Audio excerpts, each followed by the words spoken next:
Olá, seja bem-vindo ao TRT das Gerais, um programa da Justiça do Trabalho de Minas. Hoje você vai ver que o excesso de metas pode prejudicar o trabalhador. Você sabe o que significa improbus litigator? População? Não sei. Central de Conciliação do TRT de Minas ganha mais agilidade. E no quadro Tradição e Trabalho, vamos conhecer a rotina do confeiteiro. Tudo isso agora, no TRT das Gerais.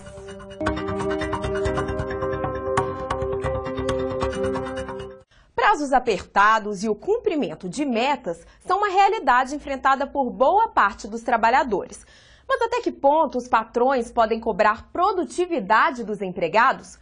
Em Minas, uma costureira precisou procurar a Justiça do Trabalho porque tinha produção cronometrada. Confira na reportagem de Adriana Santos. Empresas brasileiras adotaram como modelo de gestão as metas por resultados. Por isso, contratam cada vez mais profissionais competitivos com perfil mais agressivo para vendas. O que conta é a produtividade, mas muitos trabalhadores não suportam a carga exaustiva de trabalho e adoecem. Para a diretora da Associação Brasileira de Recursos Humanos, Eliane Ramos, os altos e baixos da economia fazem com que as empresas intensifiquem as metas, mas alerta sobre a necessidade de ações norteadas pela ética. A partir do momento que você está numa organização, você tem que seguir as regras e normas dessa organização.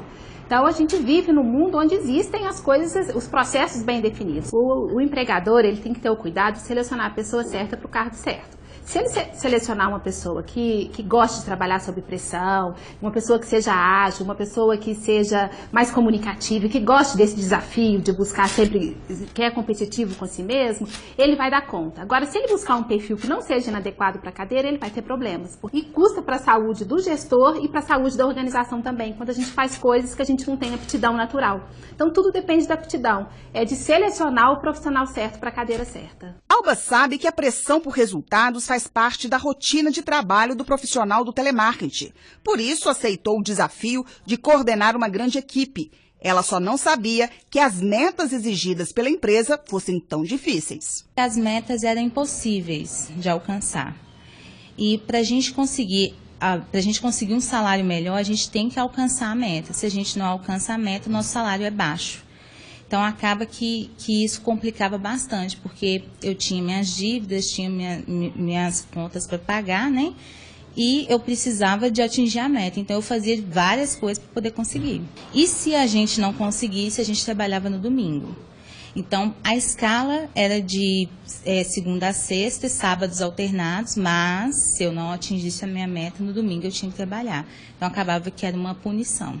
Um caso semelhante foi julgado na Vara do Trabalho de Cataguases. Uma empresa de confecção de roupas foi condenada a pagar uma indenização de R$10 mil a uma costureira por danos morais.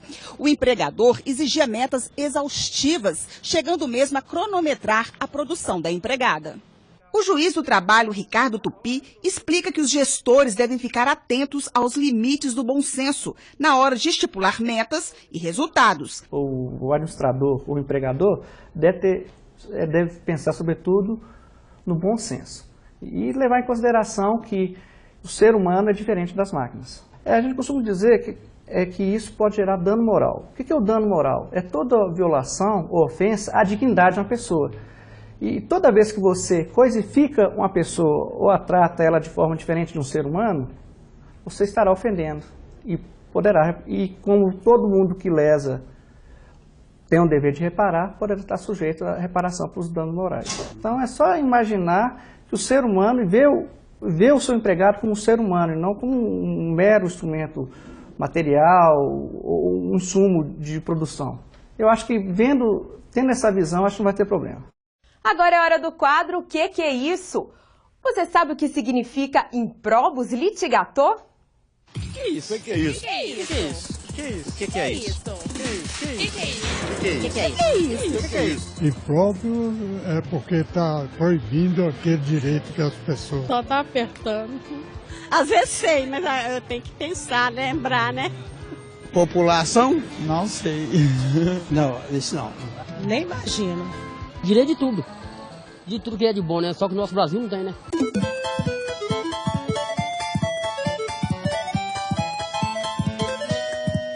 Improbus litigator, ele na realidade é uma figura que aparece dentro do processo, é um litigante improbo, numa tradução da expressão latina, de latim, aliás. Essa expressão, ela busca caracterizar alguém que no processo, de forma pensada, ele age então com dolo, de forma a agir dentro do processo, de forma, com má fé, de forma equivocada dentro do processo.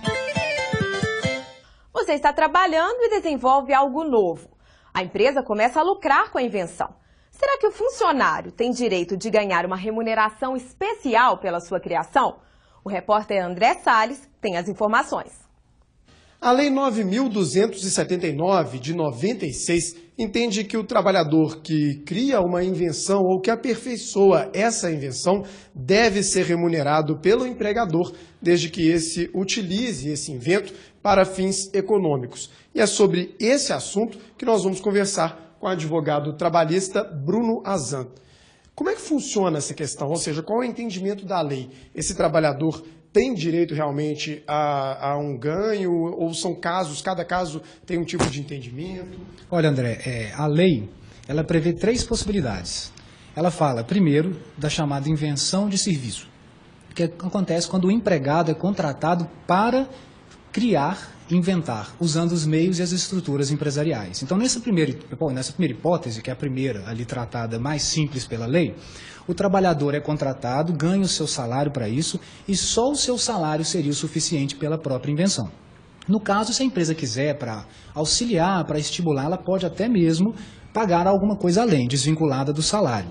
Então, nesse caso, a exploração da invenção é totalmente do empregador, mas a autoria é sempre do empregado, já que é um direito personalíssimo, significa que ninguém pode tirar dele essa invenção. Então, nesse caso, invenção de serviço. Já existe a invenção livre. A lei fala que a invenção livre é totalmente desvinculada do trabalho. Aquela que o empregado cria, às vezes, no horário de intervalo ou fora do horário de serviço, com a sua própria ideia e sem usar absolutamente nenhum meio de empresa, sem usar equipamentos da empresa, sem usar material da empresa. Isso é totalmente dele, a exploração econômica é dele e também, claro, que a autoria é dele. E, por último, existe o meio termo, a chamada invenção casual. Aquela que o empregado, usando do seu conhecimento, desenvolve sem vinculação ao contrato, ou seja, ele não foi contratado para isso, mas ele usa meios e equipamentos da própria empresa. Então, nesse caso, a lei fala que divide em partes iguais. O empregado recebe uma parte, o empregador recebe outra. O empregador vai explorar, mas ele vai pagar ao empregado essa justa remuneração. E também, lembrando que o direito personalíssimo da invenção será sempre do trabalhador. E como é que funciona para comprovar? Ou seja, o empregado mostrar, olha, eu criei no horário livre, não utilizei ferramentas da empresa, e no caso da empresa, né, empregadora, dizer, não, era a função dele, ele deveria realmente criar. Olha, via de regra, que vai gerar prova é o contrato de trabalho. A gente sabe muito bem que no direito do trabalho existe um princípio do contrato-realidade. Então, não necessariamente aquilo que tiver escrito é o que vai ser seguido. O que importa é o que realmente acontecia. Mas, via de regra, a empresa deve se resguardar e assim, da mesma forma, o empregado estipulando por escrito um contrato com todas as funções determinadas do empregado. Então, se aquilo que ele desenvolveu estiver dentro da lógica, não necessariamente da própria função, mas dentro da lógica da função e das suas prerrogativas, então aquilo seria criado em serviço, ou seja, seria uma invenção de serviço. E, por óbvio, aquilo que ele produziu, que é totalmente desvinculado daquela função que ele foi contratado, seria uma invenção livre, ou seja, uma invenção desvinculada do contrato. Mas, de qualquer forma, é sempre possível existir fraude. A empresa criar um contrato muito mais amplo do que de fato acontecia. Portanto, fica sempre a resguardo da prova testemunhal, no final das contas, para demonstrar o que realmente aconteceu. A professora e desembargadora do TRT de Minas, Alice Monteiro de Barros, foi homenageada no projeto Leis e Letras. Magistrados e servidores do tribunal se reuniram para o lançamento da publicação voltada para aqueles que atuam com o direito do trabalho.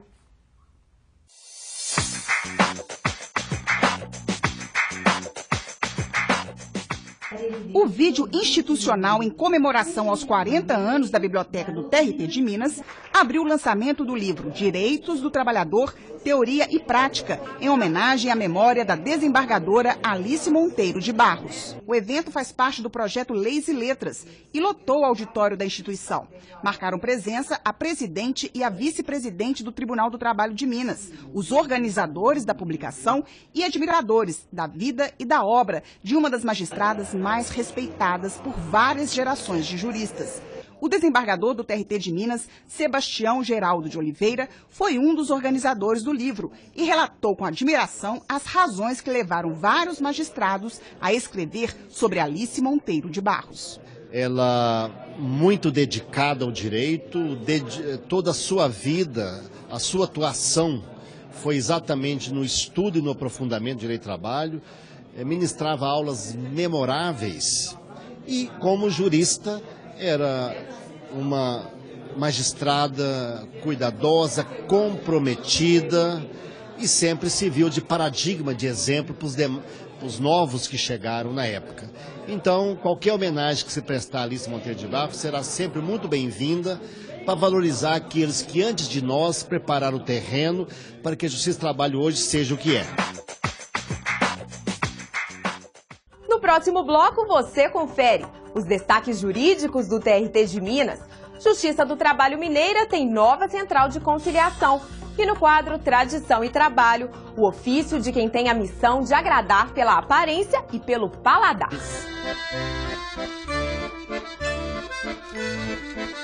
Não saia daí, daqui a pouco estamos de volta.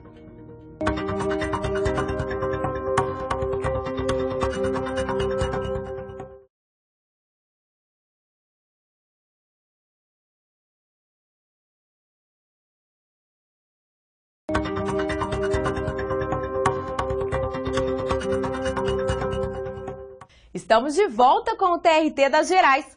Veja agora as decisões da Justiça do Trabalho de Minas com Natália Pacheco.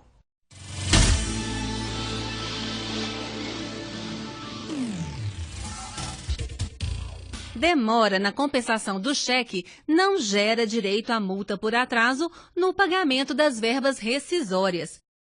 O artigo 477 da CLT prevê multa para o pagamento das verbas rescisórias em atraso. No entanto, é permitido o pagamento da rescisão do contrato de trabalho com cheque a compensar, desde que dentro do prazo legal. Desse modo, o período de compensação do cheque não gera direito à multa. Com esse entendimento, a juíza substituta Mayla Vanessa de Oliveira Costa, em atuação na primeira vara do trabalho de Betim, julgou improcedente o pedido de pagamento da multa prevista na CLT, feito por uma monitora contra a sua ex-empregadora. A magistrada lembrou que a lei permite o pagamento das verbas rescisórias em dinheiro ou cheque. Sendo assim, a empresa cumpriu a sua obrigação legal. A decisão foi mantida pelo TRT de Minas.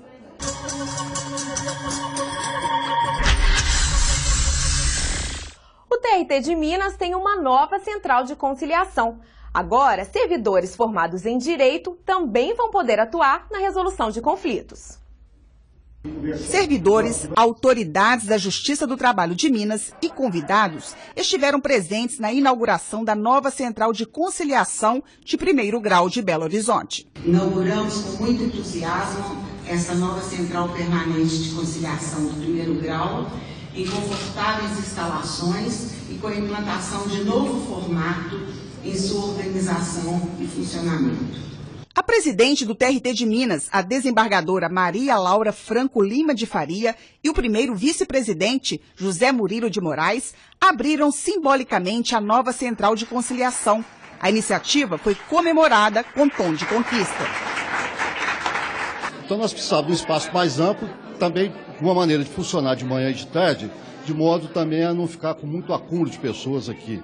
Então nós vamos ter um número mais ou menos de pessoas razoável, mas que não tenha muito acúmulo e as pessoas possam ficar confortavelmente instaladas e as pessoas que virão aqui também possam ficar confortáveis. A Central de Conciliação tem por finalidade concentrar no único local tanto as conciliações de primeiro grau quanto à oitiva de testemunhas por carta precatória e também as ações de consignação em pagamento. Então, nós estamos reunindo no mesmo local essas 3 atividades jurisdicionais, e onde participarão 2 juízes e servidores no auxílio no desempenho desse serviço. Pela primeira vez no TRT de Minas, as conciliações serão conduzidas por 10 servidores, com o apoio de 2 juízes que continuam sendo os responsáveis pela homologação dos acordos. A central passa a funcionar no Fórum Trabalhista da capital mineira, com o objetivo de garantir soluções conciliadas nos processos. A meta final será o seguinte: cada vara vai remeter para a central 10 processos por semana, cada vara da capital. Marcadas aqui para audiência, nós estamos começando com 100 audiências por dia, entre as tentativas de conciliação, sejam nas reclamações e execuções e também nas consignações em pagamento, além das audiências de inquirição de testemunho em carta precatória, que serão todas trazidas para cá. Muito mais agilidade para as nossas varas de trabalho.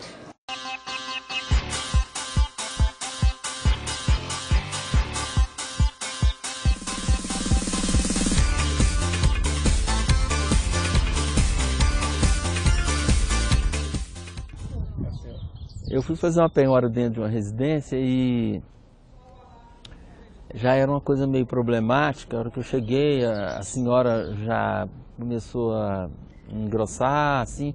Aí eu tive que chamar uma viatura. Veio um policial da Polícia Militar, veio de moto, parou na porta, aí nós subimos para o apartamento da senhora e ela abriu a porta assim, mas um pastor alemão solto dentro da sala, assim. E aí o soldado pediu para ela prender o cachorro, ela resistiu um pouco, ele fez uma ameaça velada para ela, assim, que ele pôs a mão no coldre do revólver, né? E aí ela prendeu o cachorro. E durante a diligência, fazendo a penhora lá de algumas coisas na casa, ela só praguejando. Aí acabou a diligência, eu entreguei a contrafé para ela, a cópia da penhora e fomos embora. Lá embaixo, o policial perguntou se eu acreditava em banho de sal grosso. Eu falei, acredito sim. Ele falou assim, eu te aconselho você tomar um banho de sal grosso só que você chegar em casa, e eu vou tomar um banho de sal grosso. Eu vou tomar, porque essa mulher é muito perigosa. E o seu trabalho é muito chato, o seu trabalho é muito complicado. Eu prefiro, ele falou literalmente isso, eu prefiro entrar num beco e trocar tiro com bandido do que fazer o que você faz. Alguns alimentos nos conquistam pela aparência, não é? Tortas, bolos, docinhos são verdadeiras tentações. Por trás dessas delícias estão os confeiteiros. Além de bons cozinheiros, esses profissionais também precisam ser habilidosos na finalização dos produtos.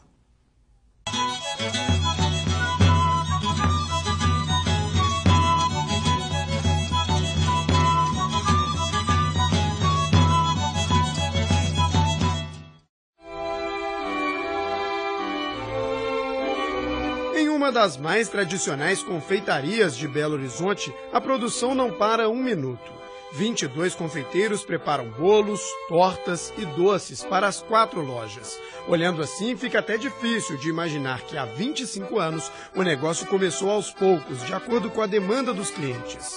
Eu colocava algumas sobremesas na vitrine, vinha um cliente, cobrava, falava, e você, não faz um de coco também? Eu falava, que boa ideia, vou fazer um de coco. Foi crescendo com o próprio cliente incentivando, né, e pedindo mais alguns produtos, pedindo produtos de festa. Eu tenho aniversário do meu filho, eu queria fazer isso, uma torta assim.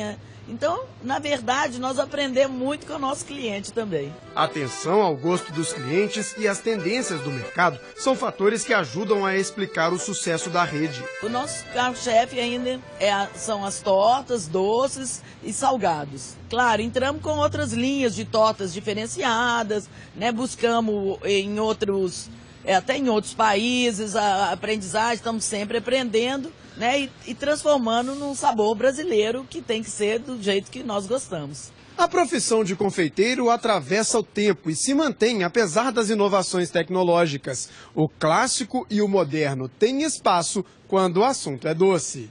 E foi apostando em uma tendência que a jornalista Daniela Murat decidiu conciliar a carreira à confeitaria. Ela produz em média 5 bolos por semana, a maioria para festas e casamentos. Conhecido como Naked Cake, este tipo de bolo não leva cobertura e conta com uma decoração cuidadosa. São 3 dias para o preparo. A gente faz o recheio primeiro, no outro dia faz a massa, e no terceiro dia, que seria o dia da entrega, é que a gente monta tudo, sabe? Empilha, decora. Eu escolho as frutas, no caso da fruta, com um dia de antecedência, ou às vezes no próprio dia, com muito cuidado. Você tem que lavar as frutas, secar. O morango é uma fruta que puxa muita água, então a gente seca todos com papel toalha. Dá esse trabalho, mas é muito prazeroso, porque quando a gente vê a foto, muitas vezes, muitos bolos, eu fico dias vendo a mesma foto. Gente, como é que a gente teve capacidade de fazer? Que bonito! Tanto trabalho demanda ajuda. Daniela divide as funções com a mãe. Cada uma cuida de uma etapa do processo. Fiz gastronomia, gostei demais, e aí Daniela começou a fazer uns cursos de bolos, e aí a gente entrou no ramo da confeitaria. Então eu faço os bolos, eu providencio os recheios, a gente faz vários testes e ela fica por conta da decoração, da entrega. O ofício de confeiteiro remonta ao Império Romano, quando ingredientes como farinha, aveia e vinho eram utilizados para deixar os doces ainda mais atraentes. O termo confeitaria vem do latim e significa aquilo que é confeccionado com especialidade. Seja por conta própria ou em uma confeitaria, confeccionar com especialidade demanda treinamento. Com 15 anos de experiência na área, a chefe confeiteira Alessandra Alvarenga orienta os alunos em um curso de confeitaria profissional. São 5 meses de preparação para o mercado de trabalho.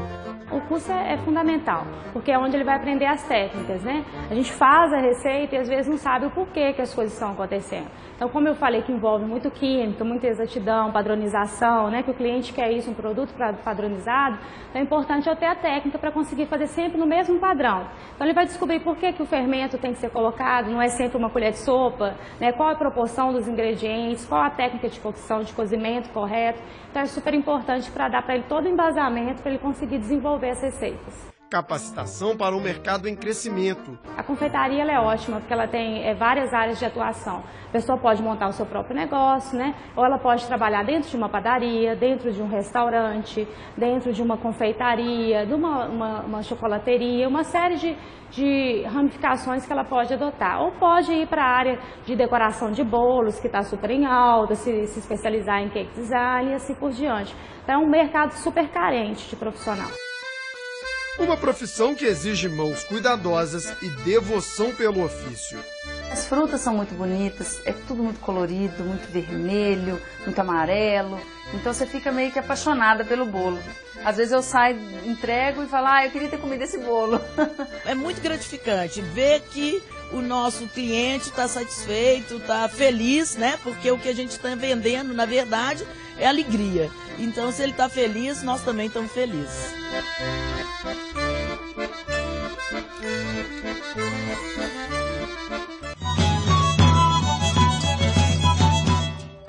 O TRT das Gerais fica por aqui. Assista as reprises deste programa toda terça e quinta-feira, às 10 horas da noite e sexta-feira, às 10h30 da manhã, aqui mesmo na TV Justiça.